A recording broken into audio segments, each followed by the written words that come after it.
Selamat pagi semua saudara-saudari. Saya berharap kita terus bertumbuh di dalam Tuhan. Bulan ini adalah bulan di mana kita bersama-sama akan belajar tentang bagaimana kita bisa terpenuhi di dalam Kristus. Fulfill in Christ. Hari ini kalau kita tahu mungkin setelah 1,5 tahun pandemi berjalan, banyak orang yang sedang penyesuaian diri, banyak orang yang juga mungkin sedang memikirkan bagaimana dengan masa depan mereka, kesehatan, bagaimana dengan sekolah anak, bagaimana kehidupan sesudah pandemi, ataukah pandemi akan berlalu atau tidak.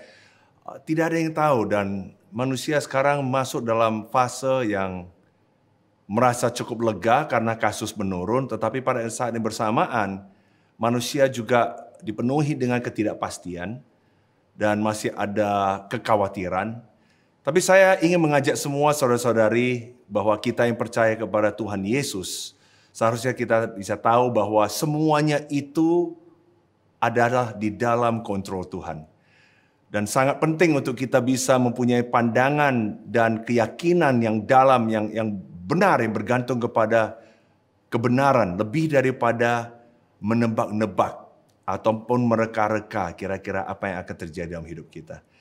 Jadi bulan ini adalah bulan yang sangat tepat di mana kita bersama-sama bisa belajar tentang bagaimana kita bisa merasa terpenuhi, fulfill in Christ. Saya mau ngajak kita untuk berdoa bersama-sama.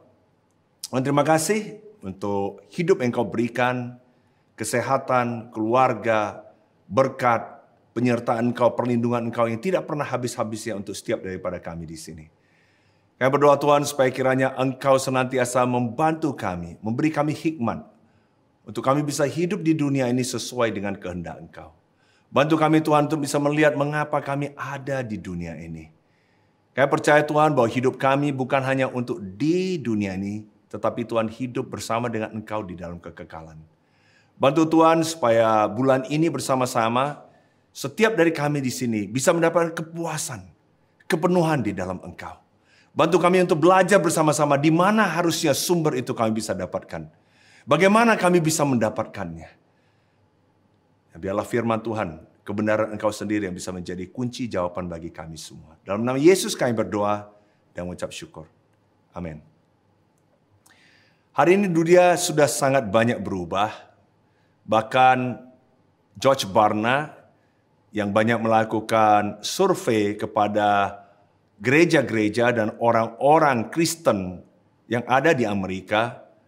Sekitar tahun 2016, dia menunjukkan satu survei yang mengatakan bahwa dari semua orang Kristen yang mengaku dipercaya, 57%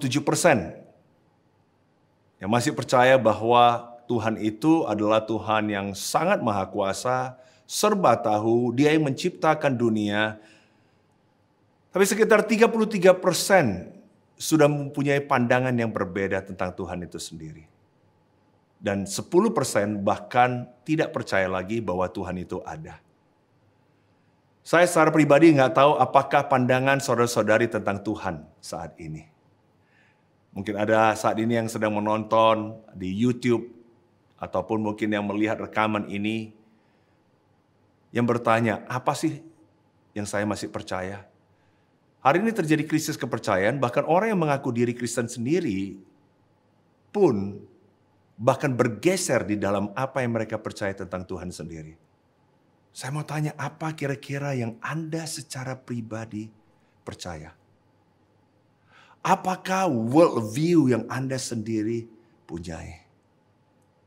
Saya percaya kita sebagai seorang Kristen adalah orang yang harusnya percaya bahwa Tuhan ada, Tuhan hidup, dan Dia betul-betul mengontrol di dunia ini. Dia peduli dengan kita. Dia adalah Tuhan yang kita bisa tahu dan sangat personal. Yang bahkan rela datang ke dunia, membuat dirinya dikenal, diketahui oleh kita sebagai manusia. Jadi Dia sangat personal. Dan bukan hanya itu, Dia sendiri begitu mau membebaskan kita. Mau mengangkat kita seperti apa yang diciptakan. Bahkan sampai Dia rela membiarkan anaknya yang tunggal satu-satunya Yesus untuk mati di kayu salib untuk menyelamatkan kita. Itu adalah kepercayaan biblical dari seorang Kristen yang harusnya kita punyai. Kita lihat hari ini sudah ada generasi Gen Z, kalau menurut dari survei yang dilakukan Barna, bagaimana pandangan orang-orang, bahkan orang Kristen sendiri, tentang bagaimana Tuhan itu. Bagaimana Tuhan berperan dalam dunia itu. Itu pun sudah bergeser dari generasi ke generasi. Dari baby boomers sampai Gen X ke millennials, Gen Z sekarang. Dropnya sudah sangat banyak sekali. Bahkan orang makin tidak percaya akan biblical worldview. Pandangan daripada Alkitab itu sendiri. Hari ini di mana-mana orang bisa menyuarakan hak mereka. Hari ini begitu banyak orang yang jadi humanis. Bahkan orang bilang, kita bisa punya kebaikan, good without God. Kita perlu freedom, kita nggak mau ada agama. Mereka capek dengan itu, protes ada terjadi di mana-mana. Dan ini digaungkan, begitu banyak buku-buku menuliskan tentang itu. Bahkan film-film hari ini kita lihat, film kartun aja sudah memberikan satu kebebasan, mengajarkan hal-hal di mana manusia, kebebasan manusia, hak manusia itu lebih penting daripada apapun. Hari ini saya mau tanya kita, penting nggak pandangan kita secara benar itu? Humanistic worldview akan menjadikan manusia menjadi supremasinya, menjadi yang tertingginya. Biblical worldview menjadikan Kristus yang menjadi supremasinya. Ini adalah dua pandangan yang berbeda. Dan itu sangat menentukan bagaimana kita hidup. Bagaimana apa yang kita percaya menentukan bagaimana karakter kita sendiri. Bagaimana kita memperlakukan orang lain satu sama lain. Hari ini bahkan ada orang Kristen yang begitu bercampur dengan dunia. Karena memang kita hidup di dunia, sampai akhirnya dia sendiri confused, dia bingung, dan akhirnya sudah mencampurkan semuanya. Dia datang ke gereja, dia ambil ajaran Kristus, kemudian dia campurkan dengan buku-buku ataupun ajaran dia ada, baik melalui sosial media, dia campurkan. Sehingga hari ini terjadilah yang namanya worldly Christian. Mereka menyebut diri mereka Kristen, tetapi sangat-sangat duniawi. Judul pelajaran saya hari ini adalah To God Be the Glory. Kemuliaan hanyalah untuk Tuhan. Dan kita akan bersama-sama bulan ini belajar dari buku Kolose. Kolose adalah satu kota kecil. Kira-kira mungkin sekitar 160 km dari kota yang besar yaitu Efesus. Tetapi di kota kecil ini ada dua kota yang lain yang juga cukup berpengaruh pada zaman Paulus menuliskan surat Kolose ini, yaitu kota Laodikia dan kota Hierapolis, yang pada saat itu cukup dikenal akan ekonominya, politiknya, kemodernannya. Dan Kolose sendiri adalah kota yang tidak besar, tetapi karena dia dikelilingi Hierapolis dan juga Laodicea, jadi dia itu kena pengaruhnya. Dan di kota itu banyak sekali orang-orang kafir ya, atau pagan yang tinggal di sana, tetapi juga banyak sekali pengaruh Yahudi ada di kota itu. Paulus waktu menuliskan surat itu dia sendiri ada di penjara di Roma. Dan Paulus sendiri tidak pernah ketemu dengan jemaat di Kolose. Nah, bagaimana dia bisa menuliskan surat ini? Karena jemaat ini dimulai oleh Epafras. Dan Epafras datang berkunjung ke Roma, menemui Paulus dan mulai menceritakan keadaan yang terjadi di jemaat Kolose. Dan apa yang sedang dihadapi oleh jemaat Kolose saat itu. Menurut saya ini adalah buku yang sangat tepat untuk kita pelajari karena apa yang tadi saya cerita di depan tentang kebingungan yang ada tentang Tuhan, pandangan tentang Tuhan ini sebenarnya apa yang terjadi di dunia masa kini, itu juga terjadi saat itu. Karena jemaat di Kolose yang sudah menjadi murid Tuhan, yang menjadi Kristen, mereka sendiri sudah mulai mengalami satu bahaya di mana ada ajaran-ajaran sesat mulai terjadi saat itu. Yaitu mulai ada orang-orang yang memperkenalkan yang namanya Gnostik. Pengetahuan. Jika Anda punya pengetahuan yang lebih lagi daripada Anda punya, Anda akan lebih sempurna. Jadi banyak sekali filsafat-filsafat Yunani yang mulai ada. Kolose 2 ayat 4 dan 8, Paulus bilang, hati-hati, jangan ada yang memperdayakan kamu dengan kata-kata yang indah. Hati-hati, jangan ada yang menawan kamu dengan filsafatnya yang kosong dan palsu. Menurut ajaran turun-temurun dan roh-roh dunia, tapi tidak menurut Kristus. Kemudian juga, karena di kota Kolose ada banyak sekali pengaruh daripada orang Yahudi dan cukup banyak orang Yahudi tinggal di sana. Paulus juga katakan hati-hati karena banyak sekali orang-orang Kristen sendiri berpikir mungkin gua harus bersunat ya. Mungkin gua harus lakukan aturan-aturan seperti ajaran orang Yahudi supaya saya lebih bisa diterima. Lebih bisa selamat. Kolose 2 ayat 11 katakan, dalam dia kamu telah disunat. Bukan dengan sunat yang dilakukan oleh manusia, tapi dengan sunat Kristus. Dia bilang kamu gak perlu sunatnya Yahudi lagi. Gak usah, karena kamu sendiri sudah disunat oleh Kristus. Kamu sudah dibaptis. Dan sudah diselamatkan. Kemudian ajaran mistis juga ada. Ini kayak gado-gado semuanya. Di Kolose 2 ayat 15. Ia telah melucuti pemerintah-pemerintah dan penguasa-penguasa. Dan jangan kamu anggap Kristus itu sebagai malaikat. Karena ajaran mistis percaya, wah ini kalau namanya matters ya, atau materi itu evil, dosa, jahat. Yang ia adalah yang rohani. Jadi mereka mulai rohani dan mereka lihat Kristus. Kalau dia Tuhan, gimana dia datang dalam bentuk tubuh manusia? Berarti dia nggak betul-betul Tuhan. Dan mereka mulai menciptakan satu ide. Kalau gitu Yesus mungkin malaikat. Setengah dewa lah. Setengah Tuhan. Ini membuat Yesus sendiri di kalangan orang Kristen mulai turun derajat. Dan orang tidak menganggap Yesus sebagai serius. Bahkan Yesus sudah diperlakukan seperti malaikat. Makanya Paulus katakan di ayat 18, dia bilang, jangan kamu pura-pura merendahkan diri dan beribadah kepada malaikat. Sampai malaikat pun mereka sudah sembah. Karena mereka pikir Yesus adalah malaikat. Kemudian ada yang dalam ascetism ya. Ascetism itu adalah yang bertapa. Yang untuk bisa mendapatkan satu pertumbuhan, satu pewahyuan yang lebih hebat. Paulus bilang hati-hati dengan ajaran ini. Di Kolose 1 ayat 22 dia bilang, hati-hati. Jadi kita bisa lihat bahwa murid Yesus menghadapi situasi yang cukup membingungkan. Dan Paulus menulis surat ini karena dia mau supaya murid-murid Yesus tahu bahwa apa yang mereka sudah percayai, keselamatan yang mereka sudah dapatkan, pengampunan yang mereka sudah dapatkan, itu sudah dilakukan oleh Yesus. Di ayat 9, dia yakinkan mereka dengan katakan begini. Kolose 1 ayat 9. Sebab itu, sejak waktu kami mendengarnya, kami tiada berhenti-henti berdoa untuk kamu. Kami meminta supaya kamu menerima segala hikmat dan pengertian yang benar. Untuk mengetahui kehendak Tuhan dengan sempurna. Nggak perlu kamu dapat hikmat pengertian dari filsafat Yunani. Kamu sudah dapat pengertian dan kehendak Tuhan itu dengan sempurna. Dari firman Tuhan. Dari kamu kenal Kristus. Comprehension kamu sudah. Nggak perlu lagi kamu harus cari-cari tambahan sampai kamu tersesatkan. Dia bilang, sehingga hidupmu layak di hadapannya serta berkenan kepadanya dalam segala hal.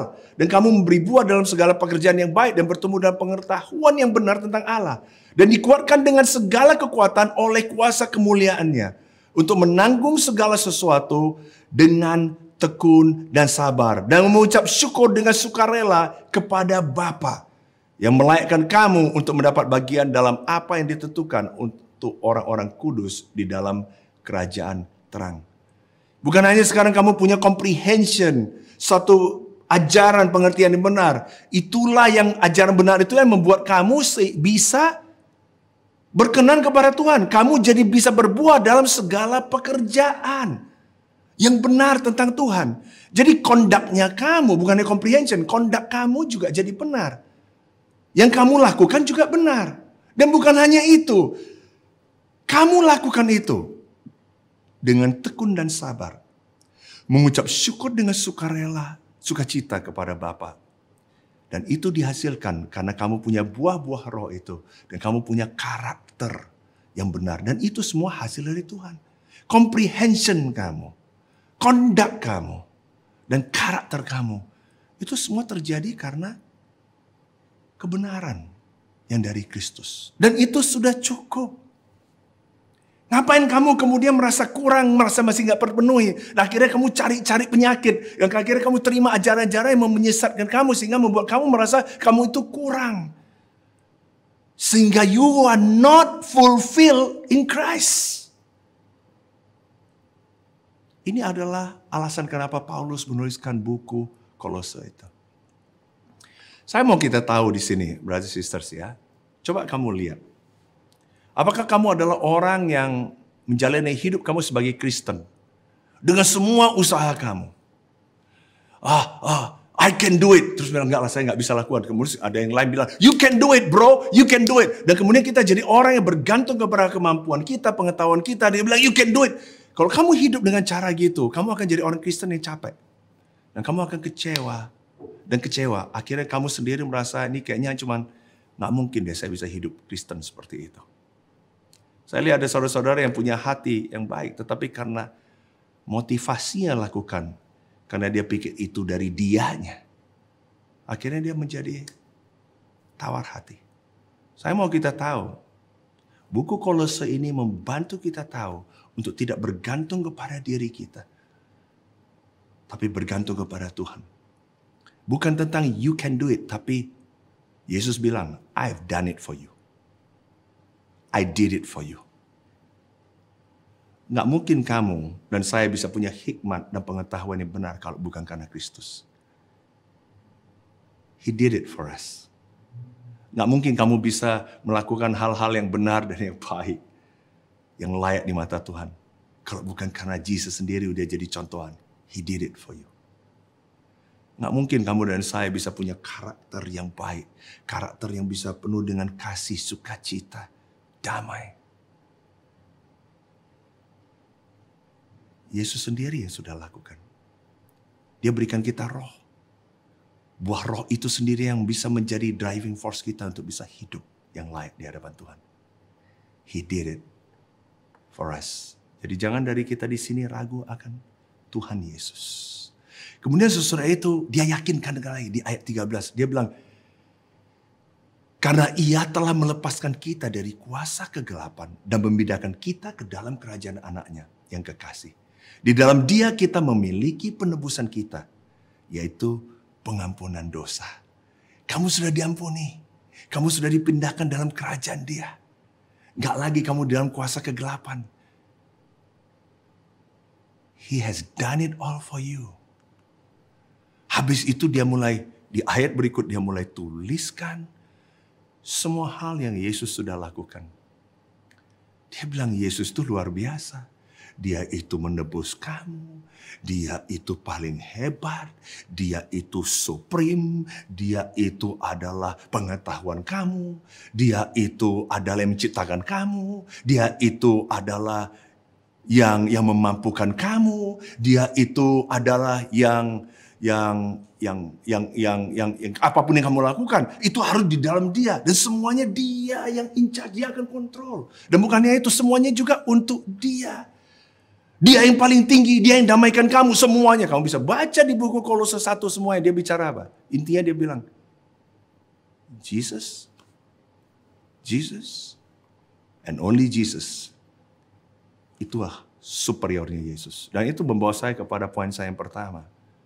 Christ is God's glory. Yesus adalah kemuliaan dari Tuhan. Di ayat 15 dia katakan, ia, yaitu Yesus, adalah gambar Allah yang tidak kelihatan. Yang sulung, lebih utama dari segala yang diciptakan. Dia bilang, kamu nggak pernah lihat Allah kan? Nggak bisa lihat Allah, kita tahu. Kita lihat Allah, mati kita. Dia bilang, kamu lihat Yesus. Karena Christ is the glory of God. Sesudah itu di ayat 19 dia bilang, karena seluruh kepenuhan Allah berkenan diam di dalam dia. Jadi bayangkan, seluruh kepenuhannya Tuhan, komplit 100%-nya Tuhan, itu diam di dalam dia. Kolose 2 ayat 9 bilang, sebab dalam dialah berdiam segala jasmania, seluruh kepenuhan kealahan. Ibrani 1 ayat 3 kata, ia adalah cahaya kemuliaan Allah dan gambar wujud Allah. Dia yang terutama, dia yang paling awal, dia yang bahkan menciptakan, dia bersama dengan Allah menciptakan. Yohanes 1 katakan itu. Pada mulanya adalah firman, firman itu bersama-sama dengan Allah. Dan firman itu adalah Allah. Kenapa kamu masih ragu lagi? Dia menciptakan, dia bukan yang diciptakan. Orang-orang yang kasih pengetahuan, yang menyesatkan itu orang yang diciptakan. Ini yang menciptakan. Segala sesuatu dijadikan oleh dia. Dan tanpa dia tidak ada sesuatu pun yang telah jadi. Tapi dia, firman itu telah menjadi manusia. Dan diam di antara kita. Dan kita telah melihat kemuliaannya. Kalau dulu Tuhan di perjanjian lama mau tinggal di tabernakel. Tinggal di dalam bait Allah. Dia bilang sekarang enggak. Kamu tahu, dia sendiri, kepenuhan Tuhan itu sendiri, yaitu Kristus itu sendiri, datang tinggal bersama kita. Kita nggak perlu lagi tabernakel. Nggak perlu lagi bait Allah. Karena dia sendiri sudah datang tinggal bersama dengan kita dan kita lihat kemuliaannya. Kalau dulu orang mau lihat kemuliaan Tuhan, orang datang ke bait Allah. Ini kemuliaannya ada di dalam Yesus. Tidak seorang pun yang pernah melihat Allah, tapi anak tunggal Allah yang ada di pangkuan Allah, dialah yang menyatakannya. Kamu mau tahu tentang Tuhan? Dialah Yesus. Because Yesus, Christ, is the glory of God. Kamu tahu kenapa Tuhan jadikan dia menjadi glory-nya? Kita tahu Yesus dalam waktu dia menjadi manusia, dia mengalami apa yang kamu dan saya alami. Tapi dia tahu persis tujuan kenapa dia datang. Dia datang adalah untuk kemuliaan Tuhan, God's glory. Yohanes 8 ayat 50, dia bilang, tetapi aku tidak mencari hormat bagiku. Ada satu yang mencarinya. Dan dia juga yang menghakimi. Matius 15 ayat 31. Waktu orang melihat apa yang Yesus lakukan, mereka takjub. Tapi tahu apa yang orang katakan? Orang lumpuh berjalan, orang buta melihat. Dan mereka memuliakan Allah Israel. Mereka nggak memuliakan Yesus. Memuliakan Allah. Yohanes 11. Yesus bilang, akulah kebangkitan dan hidup. Barang siapa percaya kepadaku, ia akan hidup walaupun ia sudah mati. Jikalau engkau percaya, engkau akan melihat kemuliaan Allah. Dia nggak bawa orang ke dia. Apapun yang dia lakukan untuk kemuliaan Tuhan. Bahkan Yohanes 12 ayat 27 katakan, sekarang jiwaku terharu dan apakah akan kukatakan? Bapa, selamatkanlah aku dari saat ini. Tidak. Sebab untuk itulah aku datang ke dalam saat ini. Bapa, muliakanlah namamu. Dia tahu akan apa yang akan dia alami. Dia akan mati di kayu salib. Tapi dia bilang, saya hidup untuk saya sendiri. Enggak, dia bilang. Saya hidup, saya ada di sini untuk muliakan nama Bapa saya. Maka terdengarlah suara dari sorga. Aku telah memuliakannya dan aku akan memuliakannya lagi. Wow. Filipi 2 ayat yang kita sangat suka. Ayat 6 katakan, walaupun dalam rupa Allah. Dia tidak menganggap kesetaraan dengan Allah itu sebagai milik yang harus dipertahankan. Melainkan telah mengosongkan dirinya sendiri dan mengambil rupa seorang hamba dan menjadi sama dengan manusia. Itulah sebabnya Allah sangat meninggikan dia dan mengaruniakan kepadanya nama di atas segala nama. Supaya dalam nama Yesus bertekuk lutut segala yang ada di langit dan ada dalam bumi. Dan yang ada di bawah bumi dan segala lidah mengaku Yesus Kristus adalah Tuhan. Bagi kemuliaan Allah Bapa. Kita bisa lihat bahwa Yesus, walaupun dia datang ke dunia, tinggal bersama dengan manusia, dia tahu persis bahwa alasan dia adalah untuk kemuliaan Bapaknya. Dan semua yang dia lakukan, bukan untuk kemuliaan dia, tapi untuk kemuliaan Bapaknya. Karena itu, Bapaknya menjadikan dia menjadi kemuliaan Tuhan. Christ is God's glory. Hal yang kedua saya mau bicara adalah creation is for God's glory. Semua ciptaan itu adalah untuk kemuliaan Tuhan. Saya mau tanya, mengapa Tuhan ciptakan ini semuanya? Bagi manusia, kesalahannya adalah berpikir bahwa Tuhan ciptakan itu semua untuk saya manusia. Sepertinya kita jadi senternya. Bukan. Tuhan ciptakan semua ini, tetap senternya adalah Tuhan. Motivasinya adalah untuk Tuhan. Karena itu di ayat 16 dikatakan, karena di dalam, di Kolose 1 ayat 16, karena di dalam dialah telah diciptakan segala sesuatu. Kenapa diciptakan? Yang di sorga, yang di bumi, yang kelihatan, yang tidak kelihatan, baik singgasana maupun kerajaan, baik pemerintah maupun penguasa. Segala sesuatu diciptakan oleh Dia dan untuk Dia. Ya ada terlebih dahulu dari segala sesuatu, dan segala sesuatu ada di dalam Dia. Ini yang menjadi tema kita pada bulan ini. Bahwa semua diciptakan oleh Tuhan, dan semuanya itu ada di dalam Dia, dan semuanya itu adalah untuk Dia. Jangan kita jadi GR, pikir wah kita yang paling penting di sini. Enggak. Ini masalahnya manusia. Tuhan ciptakan semuanya. Bumi ini, planet ini, semua jagat raya untuk Dia. Mazmur 19 ayat 1 katakan langit menceritakan kemuliaan Allah. Kejadian 1:26 tentang manusia diciptakan. Apa? Kenapa? Kenapa kita diciptakan sesuai gambaran Tuhan? Dia bilang di sini. Kejadian 1:26. Baiklah kita menjadikan manusia menurut gambar dan rupa kita. Kenapa Tuhan ciptakan itu? Untuk kemuliaan Dia. Kenapa Tuhan ciptakan manusia untuk kemudian memerintah atas dunia ini? Untuk kemuliaan Dia. Di akhir Alkitab, yaitu buku Wahyu 4 ayat 11 katakan. Ya Tuhan dan Allah kami, Engkau layak menerima puji-pujian dan hormat dan kuasa. Sebab Engkau telah menciptakan segala sesuatu. Dan oleh karena kehendak-Mu semuanya itu ada diciptakan. Untuk apa Tuhan ciptakan? Untuk supaya Tuhan yang dimuliakan. Tuhan yang dipuji. Yesaya 43 ayat 7. Yang kuciptakan untuk kemuliaanku. Yeremia bilang. Supaya mereka jadi umat menjadi terutama terpuji dan terhormat bagiku. Kenapa laki dikasih untuk bisa memerintah? Memimpin untuk kemuliaan Tuhan. 1 Korintus 11 ayat 7. Untuk kemuliaan Tuhan. Untuk kemuliaan Tuhan. Untuk kemuliaan Tuhan. Mengapa kamu ada? Untuk kemuliaan Tuhan. Mengapa pernikahan ada? Untuk kemuliaan Tuhan. Mengapa orang kemudian bisa punya talenta ini dan lakukan ini dan itu? Untuk kemuliaan Tuhan. Tapi manusia suka mau ambil kemuliaan itu. Dan mau bukan untuk Tuhan, tapi untuk diri sendiri. Maka kita lihat kejatuhan manusia dari Adam Hawa. Karena mau bisa seperti Tuhan. Mau ambil kemuliaan Tuhan. Itu adalah dosa. Kejadian 1 ayat 28. Tuhan katakan beranak cuculah. Ini yang Tuhan perintahkan. Waktu Dia sudah ciptakan manusia sesuai gambaran. Dia bilang beranak cuculah dan bertambah banyak. Penuhilah bumi dan taklukkan itu. Kejadian 11 ayat 4. Hanya 10 pasal sesudah itu. Marilah kita dirikan bagi kita sebuah kota dengan sebuah menara yang puncaknya sampai ke langit.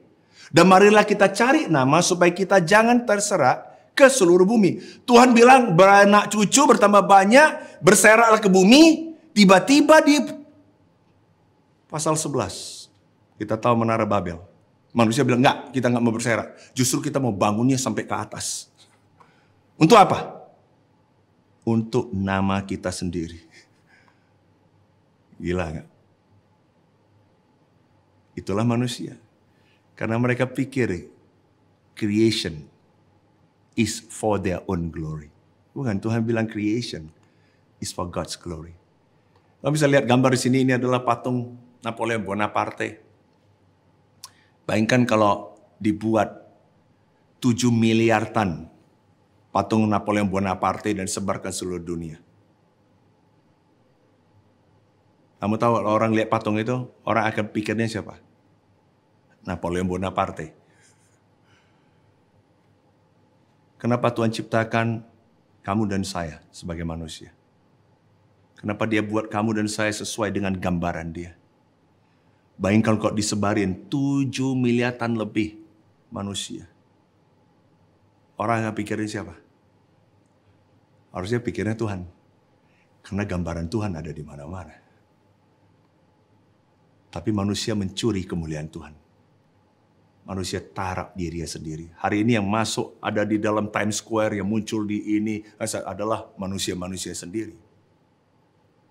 Bukan Tuhan yang dimuliakan. Itu masalah kita. Roma 1 katakan, walaupun mereka sebenarnya udah tahu Tuhan, tapi mereka tidak mau mengakui Dia. tidak memuliakan Tuhan. Bahkan mereka mengubahnya dengan gambaran apa? Binatang-binatang. Manusia harusnya menjadi gambaran Tuhan.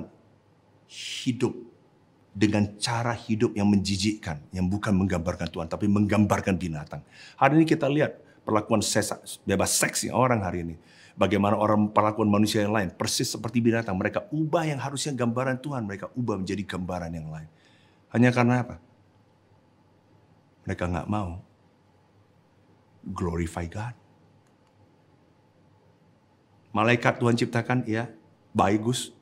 Tapi malaikat juga mau ambil kemuliaan Tuhan. Yudas 1 ayat 6 katakan, sebab itulah malaikat karena tidak taat, Tuhan keluarkan. Saya mau kita tahu bahwa Tuhan tidak suka kemuliaannya diambil. Dosa adalah sama dengan kita tidak hidup dan tidak lihat kemuliaan Tuhan yang Tuhan ciptakan itu, yang Tuhan mau kita lihat itu, tapi kita gantikan dengan yang lain, yang nilainya lebih rendah. Kalau kita lihat di gambar ini, Tuhan sendiri nggak bisa ubah dirinya sendiri. Nggak ada yang ciptakan dia. Dia adalah Alfa dan Omega. Jadi Tuhan sendiri harus value dirinya sendiri. Jadi Tuhan bukannya Tuhan yang sok mau tarik kemuliaan untuk dia. Enggak. Dia itu adalah penuh kemuliaan. Dan karena dia penuh kemuliaan, dia itu kudus. Maka dia sendiri harus lihat diri dia sendiri. Gak boleh kurang sedikit pun selain daripada penuh kemuliaan. Itulah makanya Tuhan katakan dia ciptakan itu untuk kemuliaannya. Bahkan dia selamatkan orang untuk kemuliaannya.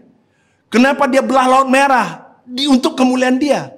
Kenapa terjadi 10 tulah itu? Berkali-kali Tuhan bilang untuk namanya, untuk kemuliaannya. Kenapa kemudian dia buat seseorang seperti Raja Sirus? Kok bisa kemudian membebaskan bangsa Israel untuk kembali ke tanah perjanjian setelah mereka mengalami 70 tahun? Pembuangan. Kenapa? Alkitab katakan, buku Yesaya katakan untuk kemuliaan Tuhan. Apapun yang dia lakukan untuk kemuliaan dia. Kenapa? Karena dia sendiri nggak bisa mengingkari dirinya sendiri. Dia lihat dirinya sebagai valuable. Nah, kalau orang tidak melihat Tuhan sebagaimana dia begitu mulianya, itulah yang namanya miss the mark. Kita miss melihat itu. Itulah dosa. Jangan pikir dosa adalah karena soal masalah moral. Moral hanya masalah salah satu bagian. Dosa adalah jika saya tidak melihat Tuhan sebagaimana dia seharusnya. Saya tidak memuliakan Tuhan sebagaimana dia harusnya dimuliakan. Saya tidak hidup sebagaimana kemuliaan di mana saya diciptakan. Itu adalah dosa. Masalah daripada orang kemudian bisa menjadi self-righteous. Karena orang pikir, gue gak kayak dia. Moral gue lebih baik dari dia. Padahal dia sendiri masih miss melihat Tuhan sebagaimana adanya Tuhan. Makanya Roma 3:23 katakan, semua orang telah berdosa dan telah kehilangan kemuliaan Allah. Kau bisa lihat di sana, dosa dikaitkan dengan kehilangan kemuliaan Allah. Dosa adalah segala sesuatu di mana kemuliaan Tuhan kurang. Nilai kemuliaan Tuhan kurang daripada apa mestinya. Saya mau kita semua tahu sini, saudara-saudari, bahwa Tuhan itu adalah sumber hidup kita. Tuhan itu adalah sumber semuanya. Jangan pernah jadikan Tuhan kita. Dan kita gantikan dengan hal-hal yang lebih rendah. Yeremia sampai sedih, dia katakan, Yeremia 2, pernahkah suatu bangsa menukarkan Allahnya meskipun itu sebenarnya bukan Allah? Sedih saya baca ini karena dia bilang, tetapi umatku menukarkan kemuliaannya dengan apa yang tidak berguna. Mereka meninggalkan aku, sumber air yang hidup, untuk menggali kolam bagi mereka sendiri, yakni kolam yang bocor, yang tidak dapat menahan air. Saya mau ngajak kita semua di sini untuk bulan ini, sebagai orang yang diciptakan Tuhan, mari kita ingat bahwa kita semua di sini diciptakan Tuhan adalah untuk kemuliaan Dia. Lihat Dia sebagai sumber. Make God as your source. Jangan perlakukan Tuhan sebagai your resource. God is your source. Everything else is just a resource. Jangan kebalikan. Saya lihat hari ini orang kalau udah lagi mepet, lagi capek, lagi susah, mulai dia datang sama Tuhan. Sepertinya Tuhan itu adalah resource. Dia lagi butuh apa-apa. Datang ke Tuhan seperti itu adalah resource. Bahkan menggunakan hal yang lain. Saya mau kasih tahu. God. And only God is your source. Everything else is a resource.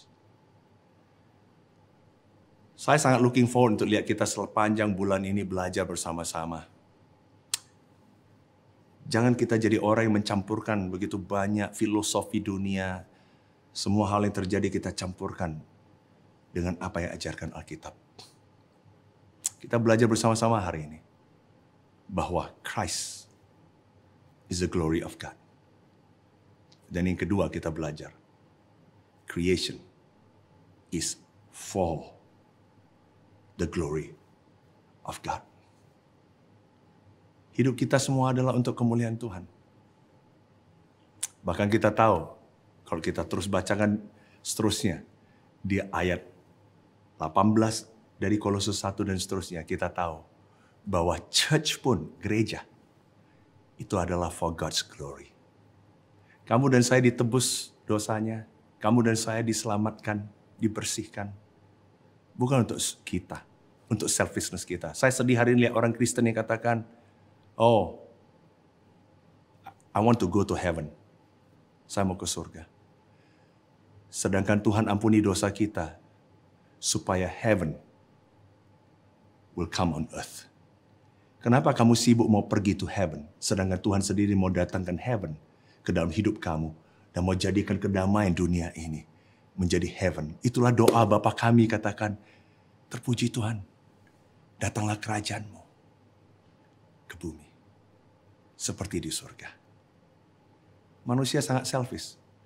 Kita pikir keselamatan adalah untuk selfishness kita. Keselamatan adalah kita ditebus adalah untuk happiness kita. Bukan. Kamu dan saya diampuni dosa dan diselamatkan. Karena apa? Karena Tuhan mau kita bisa menjadi glory Dia. Sehingga orang waktu lihat kamu dan saya, orang bisa bilang, even the church is for God's glory. Mari kita berdoa. Tuhan, terima kasih untuk semua kasih penyertaan Engkau. Bantu kami untuk bersama-sama bulan ini. Saya tahu ketika kami memuliakan Engkau, justru saat itulah kami terpenuhi dan terpuaskan. When you are glorified in our life, we'll be most satisfied in our life. Tuhan, saya berdoa Tuhan supaya kiranya kita bersama-sama bulan ini bisa meninggikan Engkau, memuliakan Engkau. Bantu kami untuk tidak mencari hal-hal lain di luar sana. Tapi Tuhan, kita tahu apapun ada dunia ini semuanya, termasuk hidup kami, keselamatan kami, itu adalah hanya untuk Engkau. Ampuni dosa kami. Bantu kami bersama-sama sebagai satu jemaat bulan ini untuk meninggikan Engkau menjadi Tuhan yang layak untuk dimuliakan. Dalam nama Yesus kami berdoa dan mengucap syukur. Amin.